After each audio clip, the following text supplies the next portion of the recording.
Hello friend, आपका स्वागत है जीके करंट चैनल पे। मैं हूं अभी आपके साथ। आज का जो मैं वीडियो लेके आया हूं उसमें आपको पॉलिटिकल साइंस के महत्वपूर्ण बहुविकल्पी प्रश्न बताए जाएंगे जो आने वाले एग्जामों के लिए महत्वपूर्ण है, इसलिए आप इस वीडियो को जरूर देखिए। और यह पॉलिटिकल साइंस की सीरीज का 4th पार्ट है। चलिए शुरू करते हैं। आज का पहला प्रश्न है, भारत के उच्च न्यायालयों के मुख्य न्यायाधीशों को शपथ कौन दिलाता है?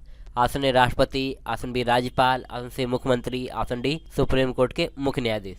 तो इसका सही आंसर है ऑप्शन बी। भारत के उच्च न्यायालयों के मुख्य न्यायाधीशों को शपथ उस राज्य का राज्यपाल दिलाता है जिस राज्य का वह मुख्य न्यायाधीश है। यदि उच्च न्यायालयों के मुख्य न्यायाधीशों की नियुक्ति की बात करें तो राष्ट्रपति सुप्रीम कोर्ट के मुख्य न्यायाधीश तथा उस राज्य के राज्यपाल की सलाह पर मुख्य न्यायाधीशों की नियुक्ति करता है। अगला प्रश्न देखते हैं। वर्तमान में भारत में कितने उच्च न्यायालय हैं? Option A 22, option B 23, option C 24, option D 25। तो इसका सही आंसर है ऑप्शन डी। वर्तमान में भारत में 25 उच्च न्यायालय हैं और यह 25वां उच्च न्यायालय आंध्र प्रदेश के अमरावती में है। अगला प्रश्न देखते हैं। सबसे अधिक विधानसभा सीट भारत के किस राज्य में है? Option A Maharashtra, option B Uttar Pradesh, option C Madhya Pradesh, option D Bihar. तो इसका सही आंसर है ऑप्शन बी। सबसे अधिक विधानसभा सीट भारत के उत्तर प्रदेश राज्य में है और उत्तर प्रदेश में 403 विधानसभा सीटें हैं, जबकि महाराष्ट्र में 288, मध्य प्रदेश में 230 तथा बिहार में वर्तमान में 243 विधानसभा सीटें हैं। अगला प्रश्न देखते हैं। निम्नलिखित में से किस अनुच्छेद को संविधान की आत्मा कहा जाता है? ऑप्शन ए अनुच्छेद 15, ऑप्शन बी अनुच्छेद 24, ऑप्शन सी अनुच्छेद 32, ऑप्शन डी अनुच्छेद 76। तो इसका सही आंसर है ऑप्शन सी।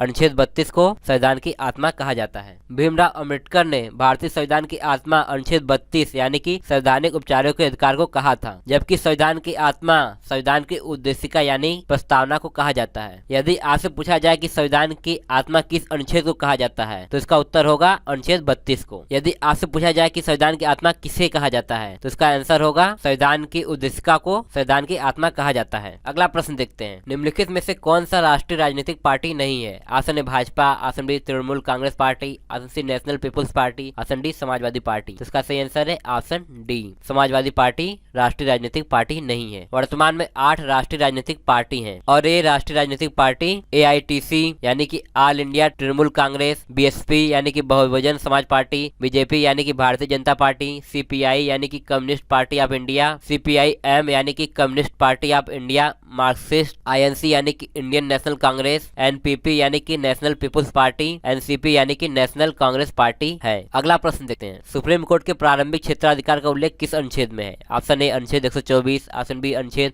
131, ऑप्शन सी अनुच्छेद 148, ऑप्शन डी अनुच्छेद 262। तो इसका सही आंसर है ऑप्शन बी। सुप्रीम कोर्ट के प्रारंभिक क्षेत्राधिकार का उल्लेख अनुच्छेद 131 में है। अगला प्रश्न देखते हैं। विधियों का समान संरक्षण का प्रावधान किस देश से लिया गया है? Option A America, option B रूस, option C Germany, option D Britain. इसका सही आंसर है ऑप्शन ए। विधियों का समान संरक्षण का प्रावधान अमेरिका से लिया गया है, जबकि विधियों के समझ समता का प्रावधान ब्रिटेन से लिया गया है। अगला प्रश्न देखते हैं। विश्व का पहला लिखित संविधान किस देश का है? Option A Germany, option B America, option C रूस, ऑप्शन डी ब्रिटेन। तो इसका सही आंसर है ऑप्शन बी अमेरिका। विश्व का पहला लिखित संविधान अमेरिका का है। हमारे देश का मौलिक अधिकार अमेरिका से तथा हमारे देश का मौलिक कर्तव्य रूस से लिया गया है। अगला प्रश्न देखते हैं। ग्लिम्पिस ऑफ वर्ल्ड हिस्ट्री किसकी रचना है? Option A Mahatma Gandhi, option B Jawaharlal Nehru, option C Chittaranjan Das, option D Motilal Nehru. तो इसका सही आंसर है option B. Glimpses of world history Jawaharlal Nehru की रचना है। ग्लिम्पिस ऑफ वर्ल्ड हिस्ट्री के अलावा जवाहरलाल नेहरू की प्रमुख रचना द डिस्कवरी ऑफ इंडिया है। अगला प्रश्न देखते हैं। भारत के पहले राष्ट्रपति का संबंध कहां से था? Option A Uttar Pradesh, option B Bihar, option C Madhya Pradesh, option D Maharashtra. तो इसका सही आंसर है ऑप्शन बी। भारत के पहले राष्ट्रपति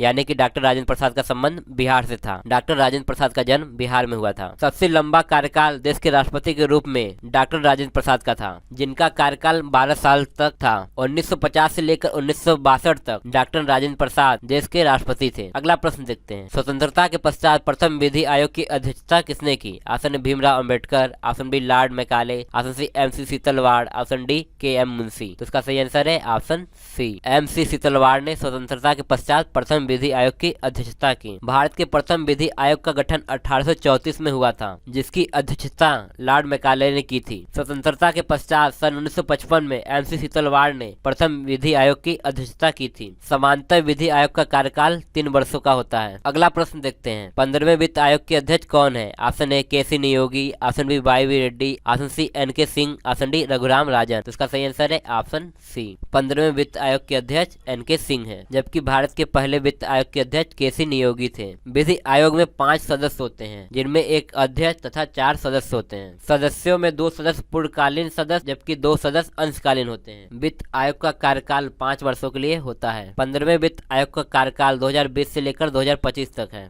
ओके फ्रेंड्स, आज के लिए इतना ही। यदि आपको वीडियो पसंद आए तो लाइक, शेयर एंड सब्सक्राइब जरूर कीजिए। Thanks for watching.